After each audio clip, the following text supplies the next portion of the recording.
Snow came early. It wasn't a gentle dusting like you'd see on Christmas cards. It was sharp, dry, and relentless, a grim reminder that nature doesn't negotiate. It was the kind of snow that whispered warnings as it fell. Some of you won't make it through this. The storm cut us off for 3 days. No radio signals, no visitors, no warmth unless you made it yourself. David and I took shifts feeding the stove, burning wood we swore we'd save for January. And in the cold, people changed.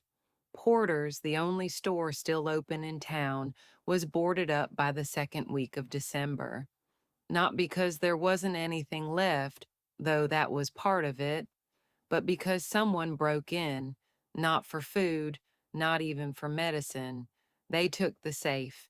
It held less than $200 in cash, useless as toilet paper these days. But it wasn't about the money. It was the message. We're done pretending. The town meetings grew more tense, held now in the church basement, where the old furnace barely hummed and people kept their coats on, even inside. Pastor Hughes, normally a calming voice, started bringing his Bible to the front of the room like a shield. That wasn't a sermon anymore. It was a warning label. Order is survival, he said. Disobedience is rot. The Jacksons disagreed. So did the Ortons, the Bakers, and the woman who used to run the post office, whose name no one could seem to remember anymore. And that's when the questions started, not whispered, not cautious, loud, angry. Why do the Delaneys still have power some nights? Why do the Bakers still have chickens when ours are gone? Who gave David the right to trade medicine with strangers? Where were you when the safe was stolen? I heard it all, sometimes straight to my face, other times behind my back, thick as frostbite in the wind. The fear wasn't just of what might come, it was of each other. Entry, December 18th. We were asked to give an inventory of everything we had: food, fuel, ammo. I told David not to answer. He said it might help build trust. I told him it might paint a target on our backs. We compromised. We gave a number lower than truth. Entry, December 20th. The high school gym is full now, 47 people sleeping on cots. Some came from towns I've never heard of. Most just want to pass through. Some are staying, not sure what's worse. Entry, December 23rd. The baker's greenhouse was burned last night. No one said they saw who did it. Everyone knows it was deliberate. The town's heart is shrinking. Christmas came and went without mention. No lights, no tree, just a silent dinner of root vegetables and salted meat, eaten while we watched snow pile up at the windows. Maddie asked if she could wrap her old toy horse in a blanket and give it to the kids at the gym. I wanted to say no, to protect what little she still had, but I didn't, because I didn't want her to become like the rest of us. The questions only got louder after that. Who's still armed? Who's in charge now? What happens if someone leaves, or worse, doesn't come back? And always, underneath it all, who can we still trust? One night, someone fired a shot outside our barn. We never found out who. But the chickens were gone the next morning. So were the tracks. David stood at the door, shotgun gripped so tight I thought it might break in half. "We're going to have to choose soon," he said. "Choose what?" I asked. "Whether we're neighbors or enemies." That was the winter when the town stopped being a town.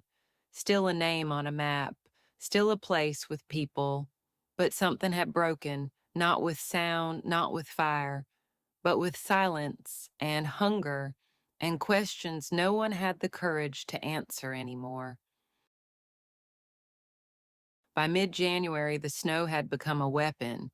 It cut off roads, buried fences, swallowed anything too weak to fight it. But the cold didn't kill us. Not exactly. What killed us was suspicion. It started at the old feed store. People began gathering there instead of the church basement, said the church was too heavy with judgment. It was mostly younger men at first, a few older ones who didn't like being told what to do anymore. They called themselves the South Lot, named after the spot they staked their claim. David said it sounded like a garage band, but it didn't take long for them to start making rules of their own. Trade only through them, no help for outsiders, arm yourself, always. Pastor Hughes called it a spirit of division, but I called it something else, a preview. We weren't a town anymore, we were camps. Entry, January 19th. The South Lot raided one of the supply sheds, not ours, but the Ortons, left a note instead of knocking. Fair share, it said. Community tax. Entry, January 20th. The Ortons moved in with the Jacksons, said their place isn't safe. Maddie asked if we should move too. I told her no. But in truth, I'm not sure anymore. Entry, January 22nd. We had to start hiding things, the root cellar, the ammo tin, the spare gas canisters. We bury them at night now. I never thought I'd dig to protect soup. One morning, someone nailed a sheet of paper to the library's front door. It was damp, the ink bleeding into the grain, but you could still make out the words, "A new charter for a new time. The Council of Eight will represent the people. Submit inventories by February 1st. Those who resist will be treated as adversaries." David read it twice and folded it in silence. "We're not doing that," I said. "I know," he replied, "but we need to decide what we are going to do." We weren't the only ones resisting. There was a smaller group calling themselves the Pines, named after the old cabins near the forest line. They didn't leave notes. They didn't hold meetings. They just kept to themselves, grew what they could, hunted at night, and never answered the door with less than a loaded rifle. Whispers said they had a former Marine among them. Whispers said they had a radio that could still reach Ohio. Whispers said they'd shot 2 men from South Lot who tried to tax them. I don't know what was true, but I do know this. No one knocked on their doors again. Maddie asked me if we were with the South Lot or the Pines. I told her, "We're with ourselves." She nodded like that made sense, but I saw the flicker in her eyes. She wanted to belong to something, even now, especially now. The council's deadline came and went. David refused to submit. So did the Ortons, the Bakers, a few others. 2 days later, our barn was set on fire. We got it out before it spread to the house, but we lost half our stores. We never found out who did it. Didn't matter. We all knew the message. That night, for the first time since it all began, David said something I never thought he would. "We might have to leave." And I didn't argue. It wasn't a dramatic moment. No final straw, no loud explosion, no body in the snow. It was a whisper between two people who had run out of ways to lie to each other. "We leave tomorrow," David said, and I nodded. Not because I wanted to, but because I knew. We spent the whole night packing, quietly, efficiently, the kind of quiet that only comes from people who've already grieved the place they're leaving. We took what we could carry: food, water, maps, a compass, a wind-up flashlight, Maddie's stuffed rabbit, even though she hadn't played with it in months. We left the rest behind. David buried the last of the seeds behind the wood pile, said if anyone decent came after us, they might find it. Maybe they'd take better care of this place than we could. We slipped out before dawn. South Lot always kept watch by the road, but we knew the woods better. The snow had hardened overnight, making it easier to move fast, but louder too. Every step cracked like bones. I winced with every sound, praying no one was listening. No one followed us. Not that day. By noon, we crossed the old county line. The highway signs were ghostly, rusted relics from before. Maddie stared at one and asked, "Are we still in America?" I didn't answer because I wasn't sure anymore. We met another group on the second day. 4 of them, 2 women, an old man, and a teen missing 3 fingers. All cautious, all cold, all armed. We didn't share names. We traded a can of peaches for iodine. They warned us not to head east. "There's a checkpoint at the edge of Jefferson County," one woman said. "Pines control it. They don't like surprises." David asked if it was true they still had a working generator. "Yeah," the teen said, "but it cost them 3 lives last week." Entry February 4th. We're staying near an old hunting shack tonight. Windproof, but smells like mold.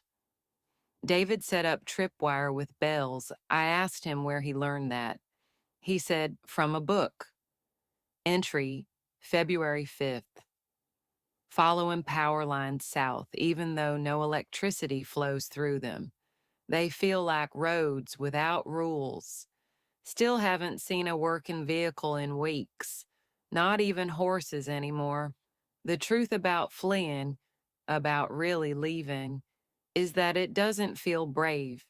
It doesn't even feel like escape. It feels like slow motion dying. Because every tree looks like one you've seen before.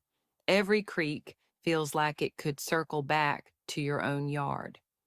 And every night you sleep outside feels less like a journey and more like exile. Maddie asked on the 5th night out, "When do we stop running?" And David, tired, hungry, heartbroken, said something I'll never forget. "When something's worth staying for." That night, we heard gunshots in the distance. 3 pops. Then silence. Maybe it was South Lot fighting the Pines. Maybe it was someone else entirely. Doesn't matter. The world behind us was still burning. We just hadn't seen the flames yet. It was the river that saved us. Not in some biblical part the waters kind of way. Just quietly, consistently.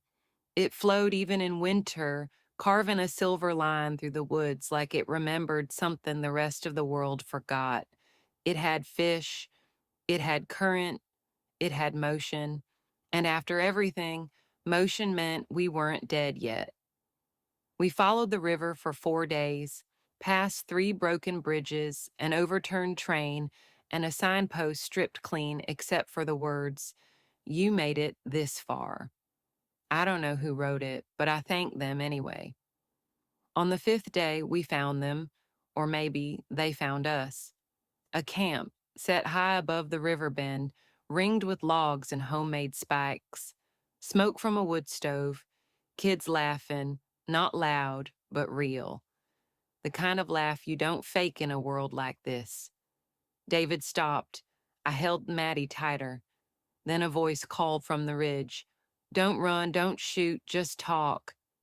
They didn't ask many questions at first, just names, where we came from, if we were sick. They gave us food before they asked us to work, gave us a cot before they asked us to earn it. I wept that night, not because I was relieved, but because I'd forgotten what dignity felt like. The place didn't have a name. They said names were too heavy now. People came and went. No one claimed leadership. They voted on firewood rations, shared guard duty, planted cold-resistant crops in buckets of trash dirt. It wasn't much, but it was honest. Entry, February 17th. David fixed a radio, said he might try listening for signals again soon. I told him he should rest first. He said, "Hope is rest." Entry, February 22nd. Maddie made a friend. Her name's Lena. She has a dog with one eye. They made snow figures out of soot and slush and named them Before People. I help in the kitchen now. Chop roots, boil water, clean tools. I used to be a teacher, but now I'm just a woman with steady hands and a knife that stays sharp. And that's enough. One night, someone asked if I thought the world would ever come back. I told them no, but that maybe something better could grow in its place. Not the way it was, not the lies we told ourselves about safety and comfort and being exceptional, but something smaller, more honest, built by hands that know how to bleed. David's making plans to build a greenhouse. Maddie is learning how to set rabbit traps. I'm writing again, short stories mostly. Sometimes I wonder who I'm writing for. But then I remember you don't write because someone will read it.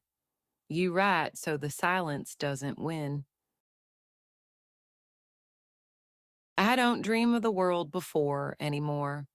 Not the noise, not the screens, not the endless shelves of things we didn't need. I used to cling to it like an amputated limb. Phantom pain convincing me something was still there. But time, it teaches you what really matters. We're not in Indiana anymore, not even close. The camp near the river became too crowded. We moved south, then west, until we found a high ridge with clean water and deep soil. There are 37 of us now. That number changes sometimes. Life, death, birth, the old rhythm. But we're not just surviving. We're living. We built new homes. Not houses. Homes. Wood. Stone. Salvaged sheet metal. Windows we open without fear. Doors we knock on because it's polite, not because we're afraid of what's behind them. The children, and there are many now, don't remember what a grocery store was, but they know how to grow potatoes. They know how to start fires without ladders. They know what trust feels like and what to do when it's broken. David and I sleep with the windows open in summer. He still tinkers with radios, hoping to catch a signal from a world that might be stitching itself back together somewhere else. Once he swore he heard someone say, Seattle, but the wind caught the rest. I hope it was true, but even if it wasn't, we've got our own kind of signal now. Maddie is 12. She reads more than I ever did at her age. She asks questions I can't always answer. She cries when animals die and sings when they're born. One morning she found me staring at the sunrise and asked if I missed the old days. I told her, no, I miss the people, but not the world. And I meant it. Sometimes I go for walks at the edge of the forest, not to look for threats, just to listen. Birdsong, wind, the hum of bees in a flowering bush, all sounds we forgot we needed, all sounds we sacrificed in the name of growth until the world reminded us growth isn't always good. But now, when I hear something rustling through the leaves, I don't reach for a weapon. I just pause, close my eyes, and breathe in the sound of something else, the sound of things growing.